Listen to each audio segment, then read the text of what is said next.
Welcome to the first episode of Comparable Cards. Today we're going to discuss several cards that serve a similar role and critique the pros and cons of each card to help you make better decisions when it comes to building your deck for different types of scenarios. If you're new to Legacy Crusaders, my name is Benji and my goal is to help you misplay less and win more.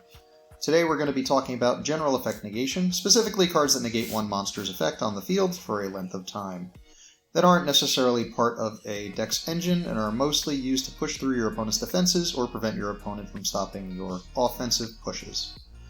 These cards come in many varieties, each with their own pros and cons, and we're going to start by talking about Infinite Impermanence, which is a normal trap card with the following effect. If you control no cards, you can activate this card from your hand. Target one face-up monster your opponent controls, which is its activation condition, negate its effects until the end of this turn. Then, if this card was set before the activation, and is on the field at resolution, for the rest of the turn, all spell and trap cards in this card's column are negated. So this card has many pros. The first is that this card can be used from your hand when going second on the first turn of a duel. In the right format, you'll need cards that can disrupt your opponent's first turn. At this point in time, this is one of two trap cards that has this feature on the first turn of the duel going second, which is relevant because Called by the Grave can actually negate monster effects that can be used during your opponent's first turn, such as hand traps. Well, most hand traps anyway. A third pro for this card is that it actually has a beneficial on-field effect. If you set it in front of your opponent's spell or trap card, you could potentially negate a spell or trap card in addition to a monster's effect. It's actually wise to just place this card into a spell or trap card zone that your opponent regularly uses. If you're playing online, most people play their cards into the middle zone, so playing it in the middle zone is generally a very safe bet. If they activate a spell or trap card in that column after this card is successfully resolved and went to the graveyard, it will negate that card's effect, even if they forgot that that card was activated in that column.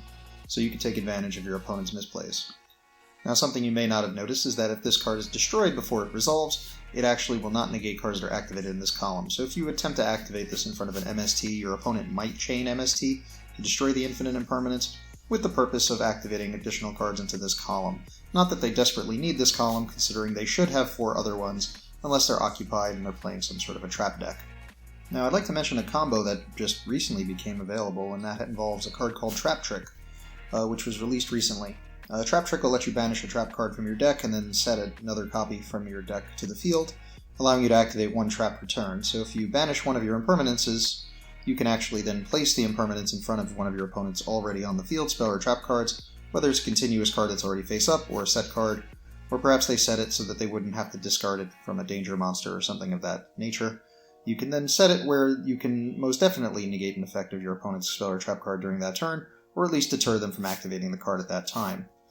You could also place this in front of one of your opponent's unoccupied spell or trap card zones if all the other ones are occupied, should you know that they have an excellent card in their hand.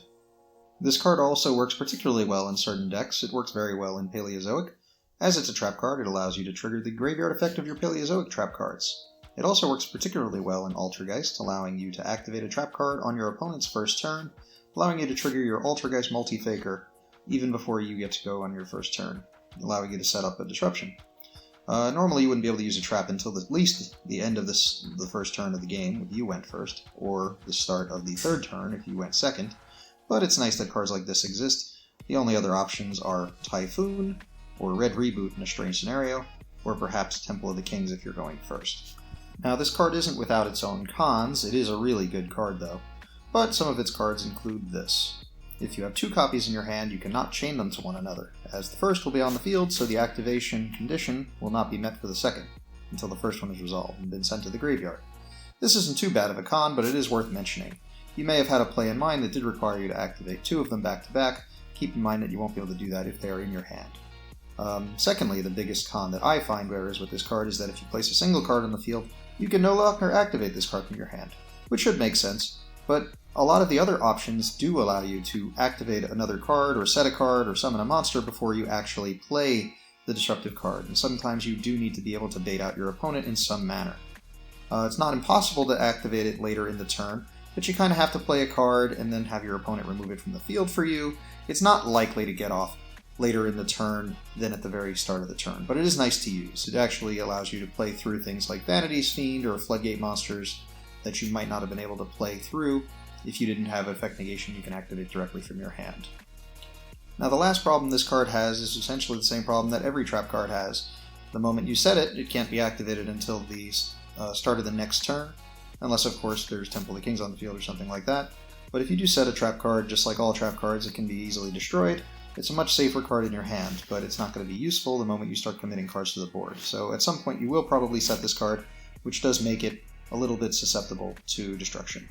The second card we're going to discuss is Forbidden Chalice, which is a quick play spell card with the following effect. Target one face-up monster on the field, which is activation condition. Until the end of this turn, that target gains 400 attack, but its effects are negated. So we're going to start with the cons on this one. Firstly, it is a spell card, so you can't activate it on the first turn of the duel if you're going second. Secondly, it is a quick play spell, which means it has some of the drawbacks of a trap card, that the moment you set it, you can't activate it until the start of the following turn.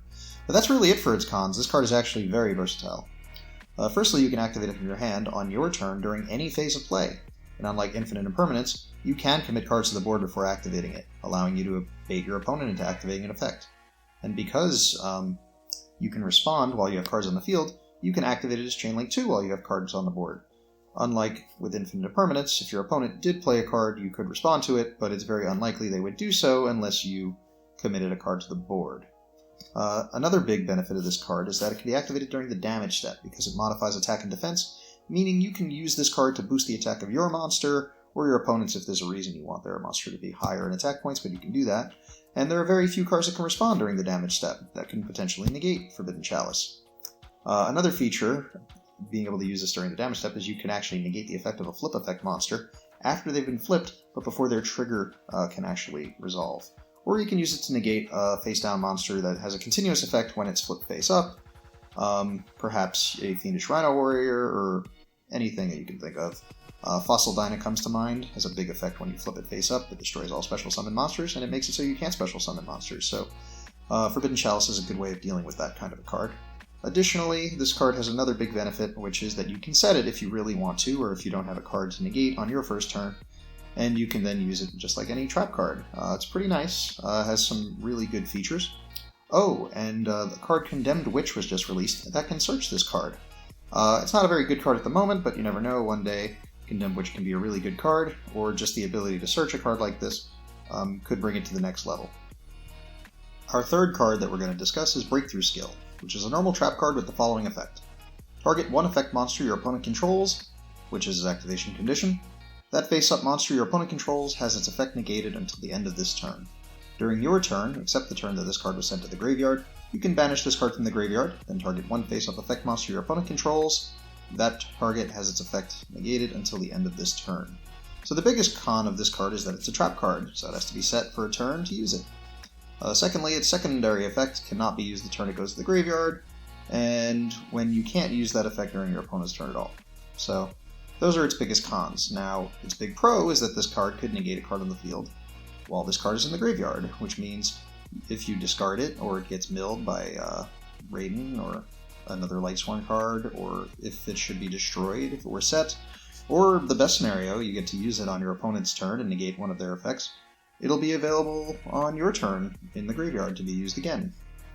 It'll allow you to push through your opponent's offense and their defense by using it as a set card and as a card from the graveyard. Two negates are often needed to deal with a special summon floodgate, such as Vanity's Fiend. And another perk of its secondary effect is that its in-graveyard effect during your turn is actually still a quick effect, so if your opponent were to activate a trigger effect, you can then chain this and negate its effect from resolving successfully, which is pretty neat. Another benefit is that the graveyard effect is not considered to be activating a trap card, it's triggering the effect of a trap card. So certain cards that can negate activations of spells or traps or monster effects actually can't negate the graveyard effect of Breakthrough Skills, such as Totally Awesome or Red Reboot. The next card is Lost Wind, which is a normal trap card with the following effect. Target one face-up special summoned monster on the field, which is its activation condition. It has its effect negated. Also, its attack is halved.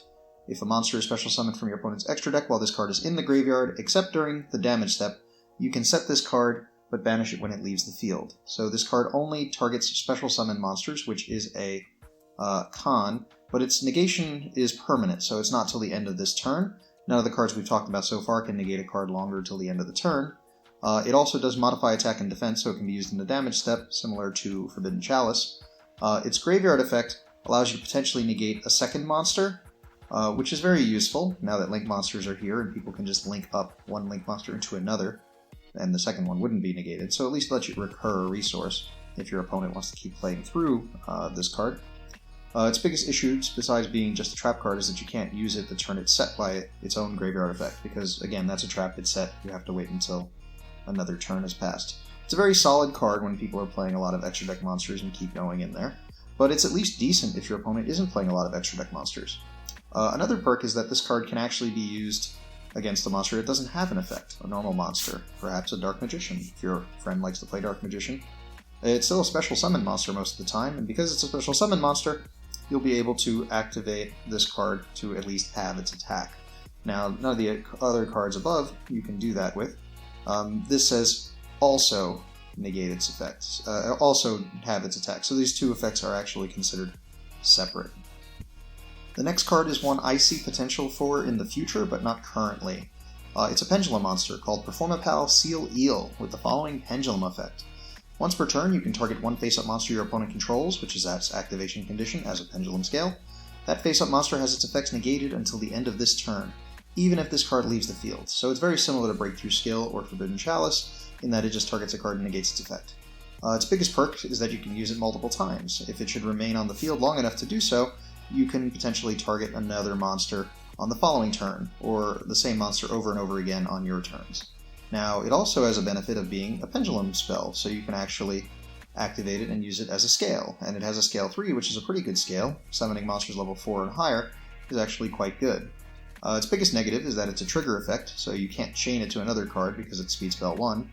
This also means you can't use it during your opponent's turn, so depending on the format, this could be relevant, but it probably just won't be able to be used at the moment, but I would keep an eye on this card for the future. Another thing is that this card is actually susceptible to Ghost Ogre and Snow Rabbit. Should it trigger its effect, to be able to chain Ghost Ogre and destroy it. It's also, because it's technically a pendulum spell, it behaves somewhat like a field spell or a continuous spell or an equipment spell, and it needs to remain on the field to resolve its effect, so it puts it in a position where it might not resolve successfully. It's also a soft once per turn, so if you happen to open 2 copies of it, you can activate both of them into both of your pendulum scales and negate 2 monster effects your opponent controls, which is pretty neat, but you are using 2 cards to do 2 negates, but that means every turn you can negate a card, 2 cards on your opponent's field until these cards get destroyed or removed from the field by your opponent. Next is the first monster we're actually going to be using as a monster, and that is Effect Veiler, which is an effect monster with the following effect. During your opponent's main phase, quick effect, you can send this card from your hand to the graveyard, then target one effect monster your opponent controls. Negate the effects of that face-up monster your opponent controls until the end of this turn. So the restriction to your opponent's main phase is a pretty big one, although it has a benefit of being used during your opponent's first turn when you're going second. Very similar to Infinite Impermanence, only it's a monster. Another downfall is that it sends itself as a cost to the graveyard, so it's susceptible to Called by the Grave. Also, it cannot be used if Macrocosmos is on the field because you cannot pay the cost in that scenario. Another benefit of it being a monster is you can use it to block as a defender. You can even use it as link fodder now because pretty much any monster can be used as link material for most link monsters that people are playing. And like most of the hand traps at the moment, it's also a tuner, so you can use it to make synchro monsters. Another benefit, which has been occurring lately because Altergeist has been a deck, is a spellcaster. Should you be playing against an opponent using Secret Village of the Spellcasters, you would need a spellcaster in order to activate your spell cards. So it is something you could summon and then activate spells under Secret Village. Now, something that all of the cards above have in common is that if the monster should leave the field while activating its effect still will not resolve. So the cards that are coming up next, if they manage to leave the field when they trigger, they will resolve. But these cards aren't used all that often, and you'll see why they're different. The next card is Fiend Chain, which is a continuous trap card with the following effect. Activate this card by targeting one effect monster on the field, which is its activation condition. Negate the effects of that face-up monster while it is on the field. Also, that face-up monster cannot attack. When it is destroyed, destroy this card. So this is similar to Lost Wind in the sense that the effect negation is permanent, but it will no longer affect the monster should the monster or Fiend Chain leave the field before the effect of the monster resolves. So it's not as effective against something like Rescue Cat, or an Infernoid Decatron, or something like that. Anything that might tribute itself or banish itself, preventing you from negating it with this card any longer. This card could also get stuck in your spell and trap card zone if the target's used for an Xyz summon, because the monster is not considered to have left the field or been destroyed, so it'll just sit there. which could be a negative, but in the right deck that actually doesn't matter. A benefit and a deck that uses this is Satellar Knights, because Satellar Knights can make Trigger, which is a XE monster that can return all cards on the field to the hand. You'll actually set yourselves up to reuse cards like Call of the Haunted or Fiendish Chain. A card similar to Fiendish Chain, which I could recommend, is the Phantom Knight's Fogblade, but that is a archetype card. It's very similar, it has essentially the same effect, but it also has a graveyard effect to special summon Phantom Knights. But the card that's targeted, not only can it not attack, not only is its effects negated, but it can't be attacked, meaning you can actually use Fogblade to protect yourself. Depending on the format, you might actually want to be able to do that, although if you're not playing Phantom Knights, you might not be able to out your own Fogblade in order to allow you to attack a monster. So it's not necessarily as easy to use as Fiendish Chain. The last card I'm going to discuss is Axe of Fools, which is an equipment spell with the following effect. The equipped monster gains 1000 attack, also its effects are negated.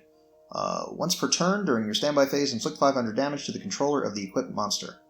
A benefit of this card is you can equip it to either player's monster, so you can use it to gain 1000 attack, or potentially negate a negative effect of your own monster. You can also use it just to negate an effect of your opponent's monster. Also, if your deck already plays a card like Hidden Armory, which allows you to search for equipment spells, it's a card you can include just so that you can search it. Another perk of this card is that it can double as effect negation, as well as targets for your Isolde, Two Tales of the Noble Knights effect that requires them, sending equipment spells to the graveyard. That way, if you draw it, it has a perk, just like the same reason people play DDR, Different Dimension Reincarnation, or Living Fossil in those kinds of decks. That way, if you draw it, you'll do something productive. It's also a spell card, so you can activate it the turn you draw it. It also gives you a monster. It can also give you a monster with higher attack, such as Barbaros, which normally reduces its own attack to 1900 when it's summoned, but you can negate its effect, returning its normal attack to 3000, and then applying the 1000 attack boost, which is pretty neat. Its weak point is that it needs to remain face up on the field in order to negate the effect. So if the monster is destroyed, this card leaves the field. Although if it's on your opponent's card, I guess that's not really a big deal. Additionally, if this monster is flipped face down, then this card will be destroyed. The final negative is that this is Speed Spell 1, so you can't activate it in response to your opponent's cards. You can only activate this during main phase 1. So it's not necessarily better than Forbidden Chalice, but it does have the perk that you can set this card in the same turn and then activate it later. So if you play something like Mech Knights, you might want to activate it in set it in one column before it's relevant, summon a Mech Knight, and then flip it over later on. So that's going to wrap up this episode of Comparable Cards. What types of cards do you want me to compare in the next episode? I was thinking Spell and Trap Destruction, MST, Twin Twisters, things of that nature. If there's something you want to see, let us know in the comments below, and we'll see you next time.